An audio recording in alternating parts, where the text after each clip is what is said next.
ஹிந்தி வந்து யாருக்கும் எதிரி இல்லை நண்பர் அப்படின்னா, அவர்களும் தமிழும் அதே போல் வந்து யாருக்கும் எதிரி இல்லை. அவர்கள் தமிழ் கற்றுக்கொள்ளட்டும். எத்தனை பேர் வந்து தென்னிந்திய மொழிகளில் ஏதாவது ஒன்று கற்றுக்கிட்டு இருக்காங்க. ஏதாவது ஒன்று கற்றுக்கிட்டோம், அதுதான் வந்து உண்மையான நேஷ்னல் இன்டகிரேஷனாக இருக்கும்.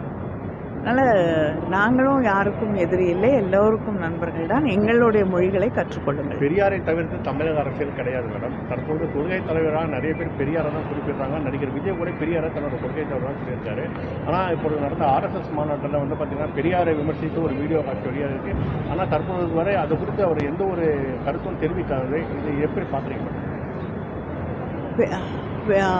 பெரியாரையும் பேரறிஞர் அண்ணா அவர்களையும் விமர்சனம் செய்துவிட்டு தமிழ்நாட்டில் அரசியல் செய்து விடலாம் என்று நினைக்கக்கூடியவர்கள், தமிழ்நாட்டிலே அவர்களுக்கு ஒரு அங்கீகாரம் கிடைக்கும் என்று நினைக்கக்கூடியவர்கள் நிச்சயமாக ஏமாந்துதான் போவார்கள். அவங்களுக்கு எந்த இடத்துலையும் வந்து தமிழ்நாட்டில் மக்கள் அவர்களை ஏற்றுக்கொள்ள மாட்டார்கள். ஆனால் அதே மேடையிலே அண்ணாவின் பெயரை தன்னுடைய இயக்கத்தின் பெயரிலே வைத்துக்கொண்டு அரசியல் செய்து கொண்டிருக்கக்கூடியவர்கள் அவங்க தான் வைக்கிட்டால குனியணும்.